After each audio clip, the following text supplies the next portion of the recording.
Good morning বন্ধুরা। আজ শনিবার, কটা বাজে জানো? প্রায় 10:30। 10:30 বাজেনি, মানে 10টা পেরিয়ে গেছে, অনেকক্ষণই দেখেছি। এখন প্রায় 10:30। কি করলাম জানো? প্রচুর কাছাকাছি করলাম, প্রচুর প্রচুর। ঘুমতে আসলে শনিবারে তো করতে অনেক দেরিতে ঘুম থেকে ওঠে। আর মেয়ে এখন এখানে আছে, মেয়ে একটু শরীরটা ভালো না। গত শনিবার তো খুব বাড়াবাড়ি শরীর খারাপ গেল, নার্সিংহোম হসপিটাল করে ছুটে বেড়ালাম, যার জন্য কটা দিন রেস্টে আছে। চলেও তো যাবে, আর বেশি দিন নেই, হাতে মুখে 10-12টা দিন আছে, চলে যাবে মেয়ে। যেন ওকে একটু রেস্টেই রাখি, যে ঘুমো, শরীরটা ঠিক হোক। ওখানে গিয়ে তো চাপে থাকবে। তো গ্যাস আসলে শনিবারে, কালকে তো রাতে গ্যাস ফার্স্ট মুছেই গেছিলাম, তা সকালে একবার করে একটু মুছে নিই। তো কাঁচা সেরে সব ফ্রেশ হয়ে গা ফা ধুয়ে চলে এলাম। বিশাল আতঙ্কে রয়েছি, বিশাল আতঙ্কে। জানি কি আতঙ্ক? কালকে রাত্রেবেলা আমি এখন নিচের বাথরুমে, আমি তো নিচের বাথরুম ইউজ করি, আর উপরে বাথরুম কত ইউজ করে। নিচের বাথরুমে গেছে, দেখি বাথরুমে বিশাল বড় একটা সাপ। আর কি করবো, ওই বাথরুমের দরজা বন্ধ করে দিয়ে আর কি করবো, হাতে কাছে হিট ছিল, পুরো দরজায় হিট। নিচের প্রত্যেকটা ঘরের দরজার সামনে নিচের তলাটা পুরো ডাইনিং টেস্টের হিট ছিটিয়ে ছিটিয়ে উপরে চলে এসেছি। সকালবেলা উঠে বাইরে গিয়ে উঠোনে গিয়ে দাঁত ফাত ব্রাশ ফ্রাশ করলাম, উপরে ফ্রেশ হলাম, ওই চেঞ্জ ফেঞ্জ করে নিলাম, এই করে নিলাম। তো কাছাকাছি টেচাকাছি সব করলাম। এখনো নিচের বাথরুমে দরজা খুলিনি, সাহসও নেই। মেয়েকে বলছি ওঠ, উঠে একটু দেখ দরজাটা খুলে, ওই ব্যাটা আছে না ড্রেন দিয়ে পালিয়েছে। বলছি ব্যাঙ্গালোরতে ভাইকে ডাকো, ভাই এসে দেখবে। যাই হোক, জানি না ও কি অবস্থায় আছে, আদৌ বাথরুমে আছে না বেরিয়ে গেছে জানি না। তো আজ শনিবারের দিনটা দেখতে থাকো, আর দেখবে শনিবারে আমার কমন কি বলে ব্লগ, কি কি রান্না করি আমি শনিবারে। সেই লাউ খাওয়া, বিশাল লাউ নিয়ে আসে, বিশাল না কালকের লাউটা একটু ছোটই আনা হয়েছে। ওটা আমাদের কাছে বিশাল আর কি, আমাদের 2জন লোক 3জন লোক অতটাও লাগে না। এই লাউ আনা আছে, গোটা একটা লাউ খাওয়া হবে। তারপরে কি কি করব দেখাবো, আর সারাদিন কি করছি দেখতে থাকো। 10:30 বেশি বাজে, 10:30 অনেকক্ষণ পেরিয়ে গেছে। মেয়ে উঠে দাঁতটা ব্রাশ করলো, ফ্রেশ হলো। কথা ও এখনো বিছানায়, তার ফোন এসছে তো, বিছানায় শুয়েছে ফোন করছে। তো আগে কি খাবে, কালকে কি নিয়ে এসছে দেখো, 2টো বান পাউরুটি আছে, আমি আর মেয়ে খাবো। 2টো কোয়াটার পাউরুটি কিনেছি, আর কিনেছি স্লাইস পাউরুটি। স্লাইসটা খাওয়ার ইচ্ছা নেই, বানটা আমি আর মেয়ে খাবো। আর কোয়াটার পাউরুটি একটা পাতাকে ফ্রাই করে দেবো, দেখি কতদূর কি খাই। আর চা খাবো আজকে, অনেকদিন চা খাই না জানো তো। সেই বুঝি গত শনিবারে তো খেতে পারিনি, গত শনিবার মেয়েকে নিয়ে হসপিটাল নার্সিংহোম করে বেরিয়েছি। এই 1 সপ্তাহ ধরে চা খাই, আজকে চা খাবো। আর জানো কি কিনেছি? কাপ। এটা কিনেছি কর্তাবুর জন্য। আমার না যেন কাচের কাপ খুব পছন্দ হয়, দেখলে পরে নিয়ে আসি। এটা হলো আমার জন্য। আর মেয়ে তো 1 চামচের বেশি চা খায় না, আমরাও কম খাই। তো বলছি এই ছোট্ট কাপটার জন্য এই 3টে কাপ কিনেছি। আজ এই নতুন কাপে আমরা চা খাবো। তো এই দেখো 2টো কাপে, দেখো কাপটা কত ছোট্ট। মেয়ের চা আমার চা। কর্তাবাবু এখনো ফোনে কথা বলছে বিছানায় শুয়ে। মেয়ের চা খাবার। এই দেখো 2টো বান আছে, বান পাউরুটি, 2টো বান পাউরুটি চা খাবো। আর কর্তাবাবুকে পরে কোয়াটার পাউরুটিটা ভেজে দেবো। এই দেখো লাউ, নানান সমস্যা। কর্তাবাবু লাউ ঘন্ট খাবে, ডালে লাউ খাবে না, মেয়ে বলছে লাউ ডাল। তো আমি বললাম আমি আলুর দম করবো, এরকম মাঝারি সাইজের আলু নিয়ে এসেছি কালকে, সে আলুর দম করবো, লাউ ঘন্ট করবো, টমেটো চাটনি করবো। আর একটু লাউ না কেটে রেখে দিব, কালকে ডাল করবো, ডালের মধ্যে লাউ দেবো। মেয়েটা লাউ ডাল খেতে চাইছে, তো আজকে আসলে আলুর দম টম করবো। তো আজকে ডালটা করতে পারবো কিনা জানি না, যদি না পারি কালকে লাউ ডাল করবো। এই দেখো লাউ কাটা হয়ে গেল। প্রতি শনিবার তোমাদের আমি লাউ দেখাই, বলো লাউ ঘন্ট খাই। তো কর্তাবাবু উঠলেন এতক্ষণ, এই 11টা হয়ে গেছে না রিয়া? 11টা বেজেছে? হ্যাঁ হ্যাঁ দেখো 11টা বেজে গেছে। কর্তাবাবু এই উঠলেন, বাথরুমে ঢুকেছে। এবার কোয়াটার পাউরুটিটা আমি ফ্রাই করবো। ঘি দিয়ে না, বাটার দিয়ে না, কোনো কিছু না, তেল দিয়ে, জাস্ট সর্ষের তেল দিয়ে এটা 4 পিস করবো, করে ফ্রাই করতে হবে। তো আমার লাউ ঘন্ট হয়ে গেল। আর সিটি বলছে কি জানো, সিটি বলছে আলু সেদ্ধ দিয়ে আলুর দম করবো। গোটা গোটা আলুগুলো সেদ্ধ দিয়েছি, সিটি হয়ে গেছে। এটা তো বের করবো, কাজ দিয়ে নিচে চলে এসেছি, কটা বাসন বের করি, সব বাসন বেরোবে না এত তাড়াতাড়ি, কারণ অনেক দেরিতে আজকে সংসারের কাজ শুরু করেছি, মানে সংসার হচ্ছে রান্নার কাজগুলো, এদের বাসনটা বেরোবে না, যেটুকু বেরোয় দিই।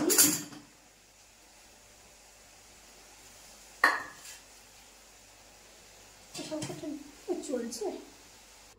এই দেখো মুগ ডাল ছিটিয়ে লাউ ঘন্ট। ও এই দেখো আলুগুলো ছাড়াবো, এবার আলুটা সেদ্ধ হয়ে গেল, নামিয়ে নিল, প্রেশার কুকারটা বার করবো, আলু দেবার ব্যবস্থা করি, ভাত চাপিয়ে দিলাম।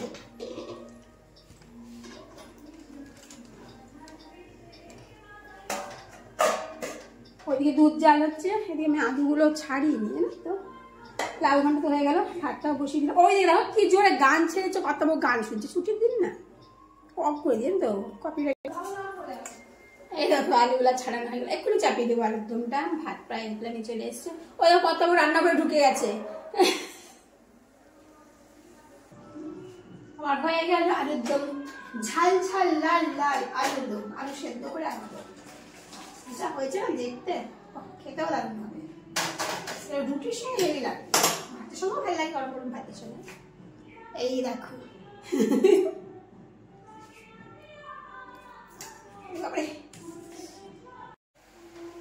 রান্না শেষের দিকে চাটনি চলেছে, এক্ষুনি হয়ে যাবে চাটনি। তো যেন বলতে চাইছিলাম, হ্যাঁ বলতে চাইছিলাম, আসলে অনেক কিছু বলা হয় না তো, আর আতঙ্কে আছি জানো তো, সেই সাপটা খেয়ে আতঙ্কে আছি। কি বলে, নিচের বাথরুমের দরজা এখনো খুলিনি, কবে খুলবো জানি না, আমি নিচের বাথরুমে যাবোই না, ও আছে না কি অবস্থায় আছে, চলে গেছে কি জানি না,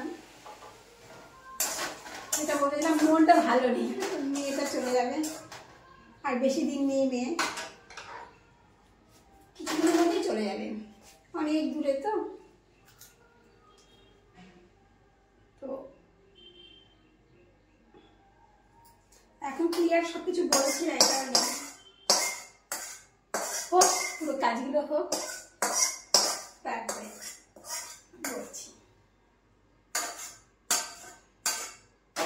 এই দেখো আমার সেই শনিবারের রুটিনে যে রান্না থাকে, লাল চাটনি, সাদা বাটিতে লাল চাটনি। হ্যাঁ কি মাসে জানো, সেটা আমার মেয়ের বিয়ে হলো তো ডিসেম্বরের 5 তারিখে, আর নভেম্বরে বাজার করছিলাম, সব বিয়ের বাজার টাজারটা, রাস্তায় একটু মেয়ের সঙ্গে একটু ভিডিও করেছিলাম জাস্ট, তখন আমাকে এক বোন জিজ্ঞেস করছিল যে সঙ্গে কে, তোমার দিদি ভাই, তখন আমার উত্তর দেওয়া হয়নি, তো আমার সঙ্গে ছিল আমার মেয়ে। তারপরে আমার মেয়ের কিছু দু একটা শর্ট ভিডিও ছেড়েছি, তখন আরেক বোন আমাকে কোশ্চেন করেছিল কার বিয়ে হলো দিদি ভাই, তো আমার মেয়ের বিয়ে হলো, এগুলো কিছুই বলা হয়নি। তো দুটো কোশ্চেনের অ্যান্সার দেওয়া হলো, আর অনেক কোশ্চেন আছে যেটা অ্যান্সার দেবো, পরে দেবো কাজগুলো। আমার মেয়ে তো ব্যাঙ্গালোরে থাকতো, মানে ব্যাঙ্গালোরে MBA কমপ্লিট করে 5 বছর চাকরি করলো, মানে 7 বছর ছিল ব্যাঙ্গালোরে, তা 7 বছর ব্যাঙ্গালোরে থাকার পরে এবার বিয়ে হলো। তা বিয়ের পরে কোথায় যাবে, কি করবে, সব এই মাসের শেষে মেয়ে চলে যাবে, যাওয়ার পরে আবার সেগুলো পরের ভিডিওতে জানানো হবে। তো রান্নাও হয়ে গেল, দেখো কাপগুলো সব ধোয়া হয়ে গেছে, 4 রকমের কাপ। এটা কর্তাবাবুর, সকালে দেখলাম, আর এটা নতুন কর্তাবাবুর, আজকে দিলাম, আর ছোটটা মেয়ের, এটা আমার, ধুলাম, এগুলো রাখবো। এবার গিয়ে আরও কাজ আছে, সকালে যখন অনেক কেচেছি, আবার অনেক কাজবো, মানে মেয়ে ব্যাঙ্গালোর ছেড়ে চলে এলো যখন, বেশিরভাগ জিনিস জামা কাপড়ই ফেলে দিয়ে এসছে, আর বেশিরভাগ বাসনই যেখানে যে রুমে থাকতো সেই রুমেই রেখে এসছে, এরপরে যে আসবে তার হয়ে যাবে। আর খাট, তারপরে শোকেস আর কি বলো না, ফ্রিজ, এগুলো সব, ফ্রিজ, হ্যাঁ এগুলো সব একজনকে দিয়ে এসছি। তো ওগুলো আনা অনেক টাকা, তো ওটা কুরিয়ার সার্ভিসে 2 পেটি না 3 পেটি, 2 পেটি না, হ্যাঁ 2 পেটি জামা কাপড় নিয়ে এসছে, আর একটা শুধু টিভিটা নিয়ে এসছে। টিভিটা এই কারণে এসছে শ্বশুর বাড়িতে রাখবে বলে, ও শ্বশুর বলেছে ব্যাঙ্গালোরে এতদিন চাকরি করলে কি এত কিছু করলে সবই যদি ফেলে দিয়ে আসে একটা চিহ্নতে থাকবে, সেই জন্য শ্বশুর বাড়ির জন্য টিভিটা নিয়ে এসছে, কোনো এক জায়গায় লাগিয়ে দিবে ওই শ্বশুর, ও একটা চিহ্ন থাকবে, সেই টিভিটা নিয়ে এসছে। তাতেই প্রচুর টাকা নেয় গো, কুরিয়ারে সব নিয়ে এসছে কটা। তো 2 পেটি জামা কাপড় লন্ড্রিতে তো প্রচুর দেওয়াই হচ্ছে, কাঁচা হচ্ছে 3 দিন ধরে 4-5 বার কাঁচা হয়েছে। আর আমিও কাচ্ছি হালকা হালকা কিছু, রেগুলারলি অল্প অল্প করে কাচ্ছি, তাও শেষ হচ্ছে না। আজকে কাচলে শেষ হবে, তাহলে ওগুলো শেষ করে সব তো নিয়ে যাবে না, হচ্ছে চলে যাবে। তো যেখানে যাবে অত কিছু নিয়ে যাওয়ার মতন সম্ভব, অত দূরে তো সব কিছু নিয়ে যাওয়া সম্ভব না। তা যতটুকু পারবে নেবে, মধ্যে বেঁচে বেঁচে কয়েকটা নেবে, কিছু আমি কাউকে দেবো, যে কটা আমি পড়তে পারবো, খাপি খুপি পরবো, তাই করি। ওর জামা কাপড়ে আমি তো স্নান করে এলাম বলতে তারা অনেক কাজ করলাম বলতে বাসন ধুয়ে প্রচুর কাচাকুচি যেগুলো বাকি ছিল মেয়ের সব আজকে কমপ্লিট হয়ে গেলো কাচাকুচি। সকালগুলো তো শুকিয়ে গেছে, এখনগুলো আজ শুকনো হয়ে গেছে, এতটাই কড়া রোদ। তো পুজো দিব এখন, পুজো দিয়ে তারপরে খাওয়া দাওয়ার পালা। তো পুজো টুজো মিটিয়ে খেয়ে দে আবার রেডি হয়ে গেলাম, শেষ নেই আর। জামা কাপড় সব শুকিয়ে গেছে, সব তুলে নিয়েছি। কটা বাজে রেডি? 2:30 বেজে গেছে না? 2:30 বেজে গেছে। এবার যাব আমি ডাক্তারের কাছে মেয়েকে নিয়ে। সেই মানে 1.5 মাস আগে, 1.5 মাস আগে না, 1 মাস আগে না, 1 মাস আগে স্কিন স্পেশালিস্টকে দেখিয়েছিলাম। একটু স্কিনের প্রবলেম হয়েছিল মেয়ের, তা এরপর আর মেয়েকে পাবো না, তো একবারে ভালো করে সুস্থ করতে পাঠাতে হবে। তা বললাম আজকে যখন একটু সময় আছে চলো, আর শনিবার করে ওই ডাক্তার বসেন, আজ একটু ডাক্তারটা দেখাতে যাচ্ছি। একটু বেড়েই গেছে, দেখো 4:15 বাজে এই এলাম, দুপুরে গেলাম। তো ডাক্তার দেখি ওষুধ নিলাম, এমনভাবে ওষুধ নিলাম যাতে আর কখনো কোনো প্রবলেম হলে পরে যাতে ডাক্তারের কাছে না আসতে হয়। সেরকম 2-3 রকমের ওষুধ নিয়ে নেওয়া হলো। আরও কিছু ডাক্তারের ওষুধ নেওয়া হবে, যেরকম হোমিওপ্যাথিক ডাক্তারের কাছ থেকে গিয়েও কিছু নেওয়া হবে, মানে ছোটোখাটো অসুখে পড়লে যাতে ওদের ঘরেই কমপ্লিট হয়ে যায়। কারণ ওখানে তো বড়রা আমরা কেউ থাকবো না, চলে যাবে, আমরাও থাকবো না, শ্বশুর শাশুড়িও থাকবে না, থাকবে তোরা 2 জন। আর 2 জন প্রচণ্ডই ব্যস্ত থাকবে। আমাদের মতো যে রান্নাবান্না করলাম, আমরা খেলাম দিলাম, ঘরে থাকলাম, তাতে নয়। 2 জনই কাজে খুব ব্যস্ত থাকবে। কি ডাক্তার দেখাবে, কি করবে না করবে, খুব চিন্তা আছি গো। সেই জন্য একটু ওষুধপত্র দিয়ে রেডি করি। আজকে জামা কাপড়গুলো গুছাতে থাকবো, কারণ এখান থেকে ও চলে যাবে শ্বশুরবাড়ি, শ্বশুরবাড়ি থেকে চলে যাবে। আচ্ছা কবে যাবে পরে জানাচ্ছি, পরের ব্লগে। সেই সকালে উঠে একভাবে চলছে, আর চলছে না শরীরটা, জানো। বলছি একটু ঘুমাই, একটু শুলে হবে। 4:30 বাজতে ছিল প্রায়। কত একটু চা ফা দিতে হবে। কিন্তু জানো আতঙ্কে আছে, কিসের আতঙ্ক। নিজের বাথরুমের দরজা আমি এখনো খুলিনি, এখনো বন্ধ আছে। ওই যে কি হচ্ছে ভেতরে, ওর ভিতরে আদৌ সাপটা আছে না চলে গেছে, কি আছে দরজা নাকি নাগিন ডান্স করছে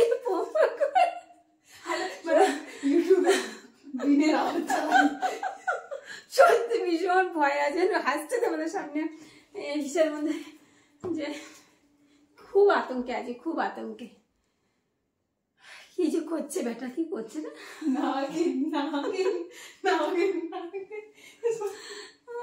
ছেলেটাকে ফোন করে, এরকম ফোন নাকি করে যেত, ছেলেটাকে ফোন করে ডাকি, বলি তুই বেঙ্গলে তুই এখানে চলে আয়। ও বলবো সাপটা আমার জন্য আমি আসবো।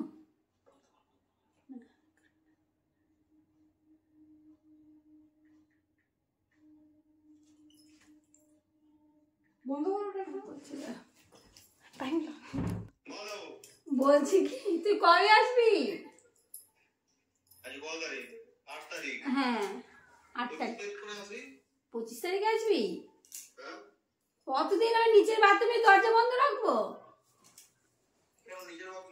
নিচের বাথরুমে সাপ ঢুকেছে কালকে রাতে আমি দরজা বন্ধ করে রেখেছি, আমি এখন খুলিনি, খুলবো না। উপরে বাথরুমে ব্যবহার করছি। আচ্ছা